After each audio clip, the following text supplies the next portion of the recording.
अखाड़ा में आज सबसे पहले बात रूस यूक्रेन युद्ध की, जहां रूस यूक्रेन महायुद्ध के बीच बेलारूस के राष्ट्रपति अलेक्जेंडर लुकाशेंको के ईरान दौरे पर दुनिया की नजर है।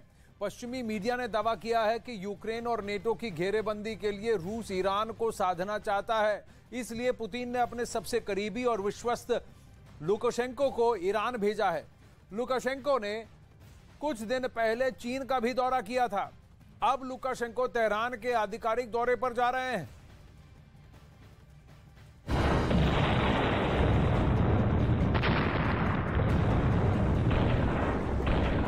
यूक्रेन समेत नेटो के खिलाफ पुतिन का नया प्लान। जंग के बीच दुनिया के देशों का समर्थन जुटाने में जुटे पुतिन। पुतिन ने अपने मिशन को पूरा करने के लिए बेलारूस के राष्ट्रपति को चुना। महायुद्ध के बीच चीन के बाद ईरान पहुंचे पुतिन के करीबी अलेक्जेंडर लुकाशेंको। रविवार को बेलारूस के राष्ट्रपति अलेक्जेंडर लुकाशेंको ईरान की राजधानी तेहरान पहुंच गए। लुकाशेंको का यह आधिकारिक दौरा है। जानकारी के मुताबिक लुकाशेंको ईरान के राष्ट्रपति इब्राहिम रईसी के साथ वार्ता करेंगे।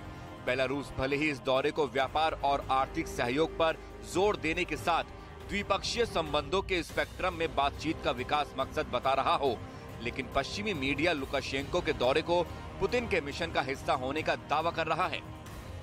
पश्चिमी मीडिया का दावा है कि बेलारूस के राष्ट्रपति लुकाशेंको के जरिए पुतिन ईरान के साथ सैन्य डील कर रहे हैं। पश्चिमी मीडिया ने दावा किया है कि यूक्रेन और नेटो की घेरेबंदी के लिए रूस ईरान को साधना चाहता है, इसीलिए पुतिन ने अपने सबसे करीबी और विश्वस्त लुकाशेंको को ईरान भेजा है, जहां लुकाशेंको महायुद्ध में ईरान को रूस का समर्थन करने के लिए तैयार करेंगे। रूस के सहयोग के बदले में लुकाशेंको ईरान के राष्ट्रपति इब्राहिम रईसी को हर संभव मदद दिलाने का भी भरोसा दिलाएंगे, क्योंकि रूस यूक्रेन युद्ध में यूक्रेन के पीछे अमेरिका की अगुवाई में नेटो खड़ा है, जिसमें यूरोप के अधिकांश देश शामिल हैं। पुतिन को पता है कि जंग लंबी खिंचेगी। ऐसे हालात में महायुद्ध हो या समझौते की परिस्थिति में उन्हें दुनिया के ज्यादा से ज्यादा देशों के समर्थन की जरूरत पड़ेगी। इसकी तैयारी पुतिन ने शुरू कर दी है, इसलिए पुतिन ने अपने दोस्त लुकाशेंको को ईरान को साधने के लिए भेजा है। पश्चिमी मीडिया का दावा है कि ईरान के सामरिक समर्थन के बदले रूस ईरान को मिसाइल तकनीक में मदद कर सकता है। मास्को ईरान अंतरिक्ष एजेंसी को अंतरिक्ष कार्यक्रम में मदद कर सकता है। सैटेलाइट तेहरान को अभूतपूर्व क्षमताएं प्रदान करेगा, जिसमें इजराइल में संवेदनशील सुविधाओं की निरंतर निगरानी और खाड़ी में नजर रखना शामिल है। इसके अलावा यूक्रेन में जंग के दौरान जब्त किए जेवलिन और स्ट्रिंगर मिसाइल सिस्टम को भी रूस ईरान को दे रहा है, जिसकी मदद से ईरान अमेरिका के विनाशक हथियारों की कॉपी तैयार कर सकता है। वहीं पश्चिमी मीडिया के मुताबिक पुतिन के मिशन के पीछे एक और वजह यह है कि अमेरिका और पश्चिमी देशों के प्रतिबंध के खिलाफ वो दुनिया के ज्यादा से ज्यादा देशों को अपने खेमे में करना चाहते हैं। पुतिन चाहते हैं कि ईरान जंग में पश्चिमी देशों के खिलाफ सैन्य मदद के हर संभव मदद पहुंचाएं। दरअसल तेहरान पहले ही रूस को ईरानी तकनीक वाले ड्रोन सप्लाई कर चुका है, जो यूक्रेन पर काल बनकर टूट रहा है, जिस पर अमेरिका समेत नेटो चिंता जाहिर कर चुके हैं। इससे पहले लुकाशेंको के चीन दौरे के दौरान अमेरिका के राष्ट्रपति जो बाइडेन ने बीजिंग को धमकी भरे लहजे में रूस की मदद नहीं करने की चेतावनी दी थी। ऐसे में अब बेलारूस के राष्ट्रपति के ईरान दौरे पर अमेरिका और नेटो की नजर है।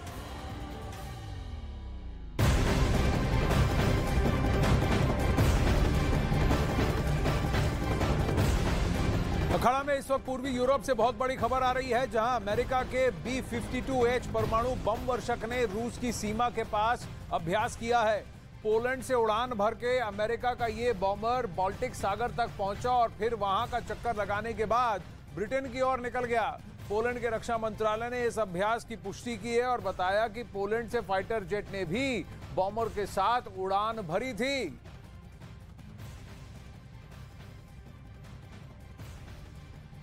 तो नेटो ताकतों की मसल फ्लेक्सिंग आप देख सकते हैं। ये B-52H बॉम्बर जो बाल्टिक सागर में अभ्यास कर कर रूस के बॉर्डर के करीब तक जाकर फिर ब्रिटेन की तरफ मुड़ गया।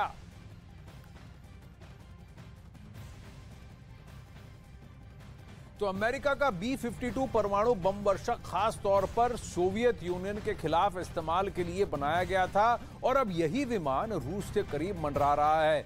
मैप के जरिए आइए आपको बताते हैं कि यह विमान कहां से उड़ा और कैसे यूक्रेन की सीमा के बेहद करीब तक उड़ान भरता रहा। देखिए, B-52H बॉम्बर ने flight name Nobel 61, flight name था नोबल 61, इसके साथ पोलैंड से उड़ा, फिर एस्टोनिया, लातविया यानी बाल्टिक सागर, ये पूरा रूट उसने तय किया।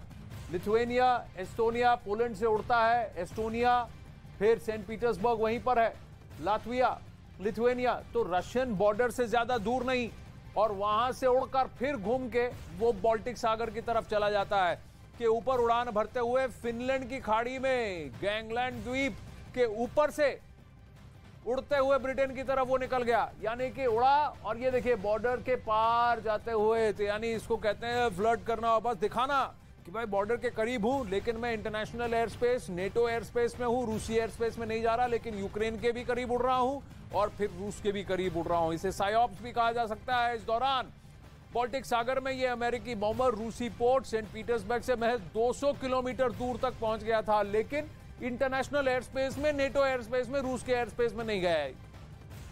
तो इस तरह से कुछ मसल फ्लेक्सिंग नेटो ताकतें कर रही है, अमेरिका भी कर रहा है।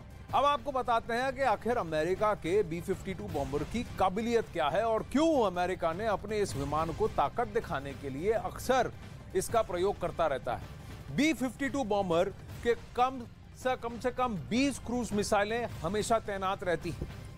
ये मिसाइलें परमाणु हमला भी कर सकती हैं। एक दो मिसाइल नहीं, एक एयरक्राफ्ट के अंदर 20 मिसाइलें, और वो भी न्यूक्लियर कैपेबिलिटी के साथ।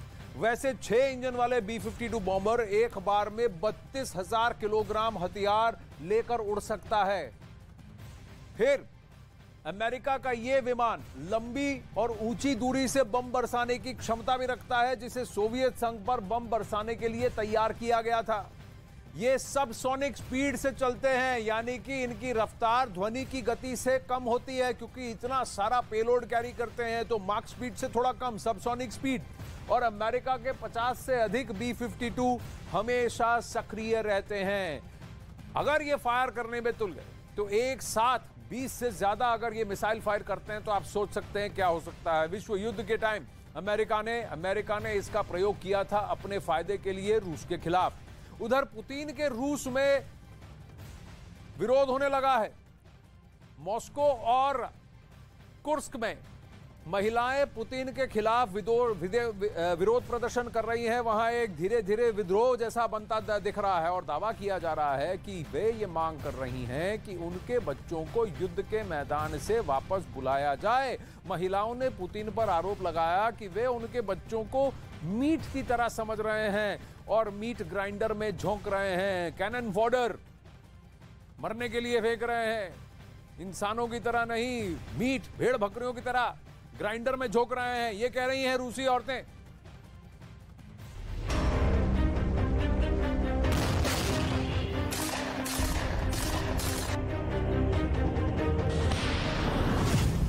मॉस्को में पुतिन के खिलाफ प्रदर्शन,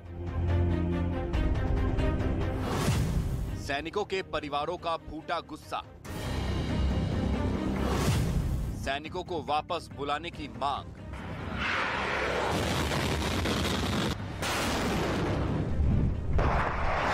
रूस और यूक्रेन के बीच युद्ध में हर दिन बारूद और बर्बादी की इबारत गढ़ी जा रही है।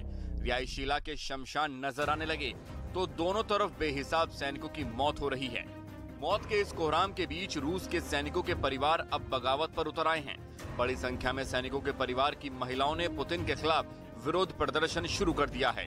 रूस की राजधानी मॉस्को से आई ये तस्वीरें इस बात की तस्दीक कर रही हैं कि वहां युद्ध को लेकर लोगों में कितना गुस्सा है। मॉस्को में ये महिलाएं मांग करती दिख रही हैं कि उनके अपनों को जंग से वापस बुलाया जाए।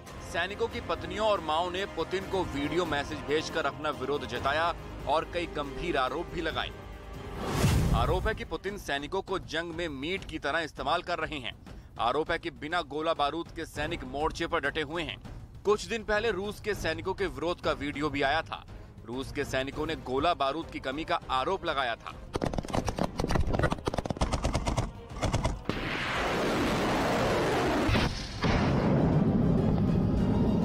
एक साल से लगातार जारी जंग से बुरी तरह हताश हो चुके सैनिक भी वापस अपने घर अपनों के पास लौटना चाहते हैं, लेकिन उनके पास कोई रास्ता नहीं है, क्योंकि रूस के सैनिकों के कुछ दिन पहले ही वीडियो सामने आए थे जिसमें सैनिकों ने आरोप लगाया था कि युद्ध से इनकार करने पर उनके कमांडर ही उन्हें गोली मार दे रहे हैं।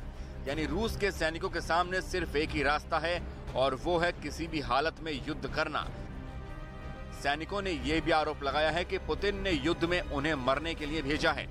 पुतिन की जिद की वजह से 60% रूसी सैनिक युद्ध की भेंट चढ़ चुके हैं और जो बचे हैं वो भी बुरी तरीके से घायल हैं।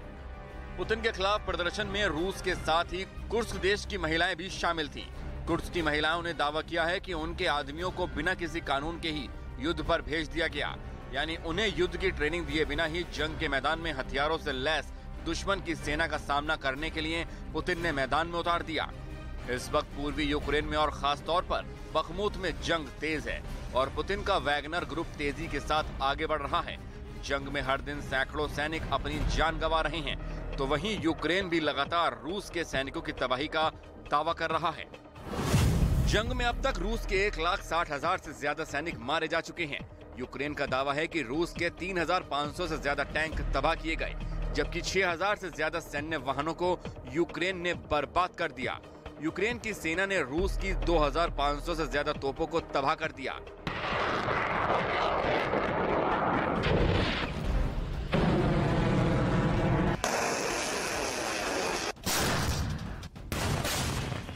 अभी तक रूस यूक्रेन युद्ध ने दोनों देशों को सिर्फ तबाही और बर्बादी के कुछ और नहीं दिया है।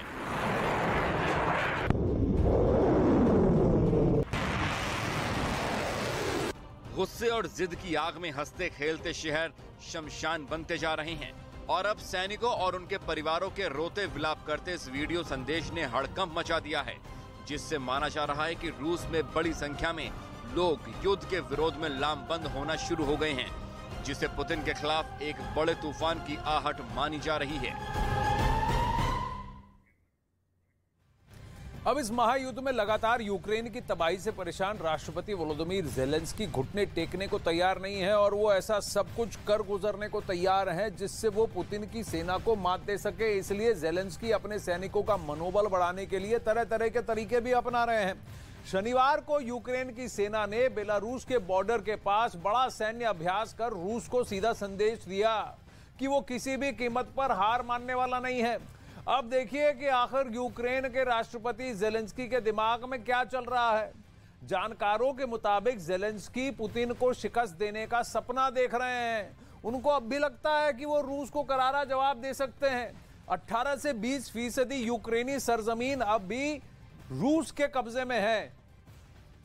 370-375 दिन युद्ध चलने के बाद, पर ज़ेलेंस्की को लगता है वो अभी जीत सकते हैं। रूस को करारा जवाब देने के लिए यूक्रेन की सेना ने सैन्य अभ्यास किया। ज़ेलेंस्की के जाबाजों ने बेलारूस के बॉर्डर के पास बड़ा युद्धाभ्यास किया। घातक हथियारों के साथ युद्धाभ्यास करते दिखे सैनिक और फिर ड्रिल के दौरान दुश्मन के ठिकानों पर खतरनाक हथियारों से जमकर गोलीबारी कर उसको नेस्तो नाबूद करने का भी उन्होंने प्रैक्टिस किया और डेमोन्स्ट्रेशन किया। ये देखिए वीडियो पे कि कितना घातक वहां की ट्रेनिंग चल रही है। लेकिन इस ट्रेनिंग का क्या फायदा और बेलारूस के खिलाफ क्यों? क्योंकि बेलारूस के ही राष्ट्रपति लुकाशेंको कहां गए हैं? ईरान गए हैं। अभी हमने आपको अखाड़ा में बताया। अब युद्धाभ्यास के दौरान ज़ेलेंस्की के जाबाजों की गोलियों की तड़तड़ाहट से पूरा इलाका गूंजा। यूक्रेन की सेना रूसी टैंकों और तोपों को तबाह करने के लिए अमेरिका और तुर्की से मिले बेहद खतरनाक हथियारों से हमले का अभ्यास भी कर रही थी। ये भी तस्वीरों में कैद है। यूक्रेन के सैनिकों को जंग के मैदान में दुश्मनों के बीच दहशत पैदा करने के लिए आक्रामक ट्रेनिंग ये भी दी गई कि किस तरह से आप एग्रेशन और दिखाएं। युद्ध के मैदान में जख्मी साथियों की जिंदगी बचाने का अभ्यास भी इस ट्रेनिंग एक्सरसाइज में कराया गया और आप देखें कि इंटेंसिटी कहीं कम नहीं और एकदम क्लोज कैमरा विजुअल से इसको शूट किया गया कि हमारे सोल्जर्स अब भी तैयार हैं। ये भी साइऑप्स का ही एक पात्र है और बेलारूस की सरजमी के खिलाफ इसको करना, क्योंकि अभी फिलहाल बेलारूस और यूक्रेन में जंग छिड़ी नहीं है, लेकिन रूसी फौज उस तरफ तैनात है। तो इनडायरेक्ट मैसेजिंग